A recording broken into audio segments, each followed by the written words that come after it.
Sebelum waktu dimulai, sebelum langit dan bumi tercipta, hanya ada kekosongan abadi, lautan tak berujung yang disebut Nun. Dalam keheningan yang tak terukur itu, tidak ada kehidupan, tidak ada cahaya, hanya kegelapan dan potensi yang belum terwujud. Namun dari kedalaman kekacauan itu, lahirlah sesuatu yang pertama. Atum, sang dewa pencipta, yang muncul sendiri dari air Nun melalui kehendaknya sendiri. Ia adalah awal dari segalanya, keberadaan tunggal yang membawa kesadaran ke dunia kosong. Atum berdiri di atas gundukan tanah pertama yang muncul dari perairan purba, simbol dari daratan Mesir yang kelak muncul setelah banjir Nil. Dari dirinya sendiri, ia melahirkan dua entitas pertama, Shu, dewa udara, dan Tefnut, dewi kelembapan. Dari keduanya, keseimbangan mulai terbentuk, udara dan uap, panas dan dingin, kehidupan dan kematian. Mereka adalah napas pertama dunia yang baru lahir dari kekacauan. Namun setelah kelahiran itu, Shu dan Tefnut menghilang ke dalam kegelapan Nun. Atum dalam kesedihan dan kerinduannya meneteskan air matanya, dan dari air mata itu lahirlah umat manusia pertama. Ketika Shu dan Tefnut akhirnya kembali, dunia telah berubah.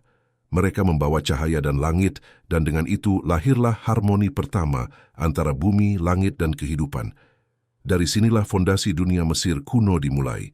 Dari keturunan Shu dan Tefnut, lahirlah Geb, dewa bumi, dan Nut, dewi langit.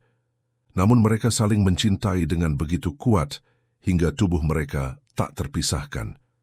Atum yang menginginkan keteraturan, memerintahkan Shu untuk memisahkan mereka.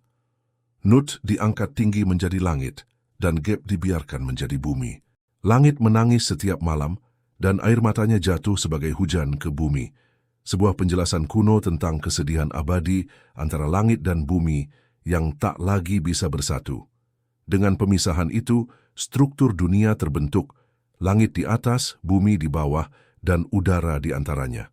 Kehidupan mulai berkembang, dan tatanan kosmos yang dikenal sebagai Ma'at lahir. Prinsip keseimbangan, kebenaran, dan harmoni yang kelak menjadi dasar seluruh kepercayaan Mesir. Dunia kini memiliki bentuk, hukum, dan arah. Namun di dalamnya, benih konflik dan kelahiran baru tengah menunggu waktunya. Dari persatuan antara Geb dan Nut, lahirlah generasi dewa baru yang kelak menjadi inti dari mitologi Mesir. Osiris, Isis, Set, dan Nephthys. Mereka bukan sekadar anak-anak para dewa. Mereka adalah simbol dari kekuatan alam yang hidup di dunia. Osiris melambangkan kesuburan dan kehidupan, Isis mewakili sihir dan kasih, Set menjadi wujud kekacauan dan badai, sementara Nephthys membawa kematian dan perlindungan bagi jiwa yang meninggalkan dunia. Osiris, dengan kebijaksanaannya, menjadi raja pertama Mesir. Di bawah pemerintahannya, tanah subur Nil berkembang, rakyat hidup makmur, dan hukum Ma'at ditegakkan dengan adil. Ia mengajarkan manusia cara bercocok tanam, membangun, dan menghormati para dewa. Isis mendampinginya sebagai ratu, penuh kasih dan kekuatan magis yang menjaga keseimbangan dunia fana. Bersama mereka menciptakan era emas bagi umat manusia. Namun dalam bayang-bayang kekuasaan itu, iri dan ambisi tumbuh di hati Set, saudaranya sendiri. Set merasa terabaikan, tidak dihormati, dan menganggap Osiris terlalu lemah untuk memimpin. Maka ia merencanakan pengkhianatan terbesar dalam sejarah para dewa Mesir. Dengan tipu daya, Set mengundang Osiris ke sebuah pesta besar dan menghadiahkannya sebuah peti indah yang telah diukur sempurna untuk tubuh Osiris. Saat Osiris berbaring di dalamnya, Set menutup peti itu dan membuangnya ke sungai Nil. Kematian Osiris mengguncang dunia.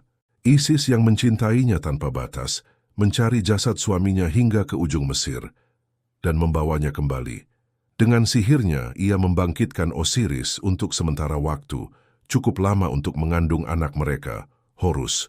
Namun Osiris tidak lagi bisa hidup di dunia fana. Ia turun ke dunia bawah dan menjadi penguasa Duat, dewa kematian yang menghakimi jiwa manusia setelah mati. Dengan Osiris di dunia bawah, keseimbangan dunia bergeser.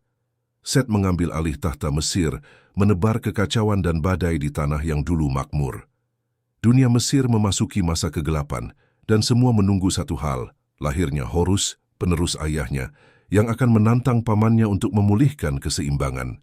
Horus lahir dalam persembunyian, disembunyikan oleh ibunya Isis dari amarah Set, yang ingin memusnahkan keturunan Osiris.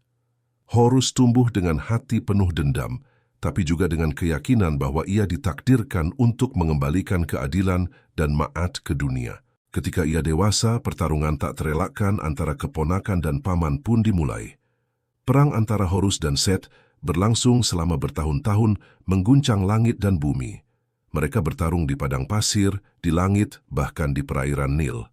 Dewa-dewa lain menonton, beberapa berpihak, beberapa tetap netral. Set menggunakan kekuatan badai dan kekacauan, sementara Horus mewarisi kebijaksanaan dan keberanian ayahnya. Dalam salah satu pertempuran, Set bahkan mencungkil mata Horus, tetapi Thoth memulihkannya, dan mata itu menjadi simbol kekuatan penyembuhan dan keadilan. Dikenal sebagai mata Horus. Pertarungan panjang ini tidak hanya soal kekuasaan, tapi juga soal tatanan alam semesta. Akhirnya, setelah persidangan panjang di hadapan para dewa tertinggi, termasuk Ra dan Thoth, kemenangan diberikan kepada Horus.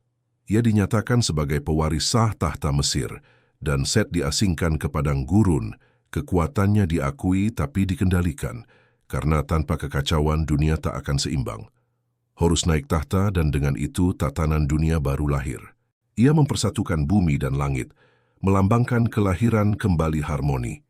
Para Firaun yang akan memerintah Mesir di masa depan mengklaim diri mereka sebagai keturunan Horus, simbol legitimasi dan keilahian.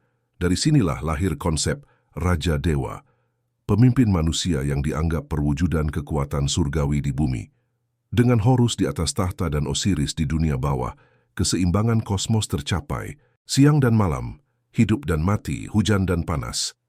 Semua kini berjalan dalam harmoni yang abadi, di bawah pengawasan para dewa yang lahir dari kekacauan. Bagian Aifai, abadi di antara langit dan sungai Nil. Setelah perang besar, dunia Mesir stabil. Osiris memerintah dunia bawah, menimbang hati manusia di ruang penghakiman dengan bantuan Anubis dan Thoth. Isis menjadi pelindung sihir dan kehidupan, sementara Horus menjaga kerajaan manusia di bumi. Para dewa lain mulai mengambil peran mereka masing-masing.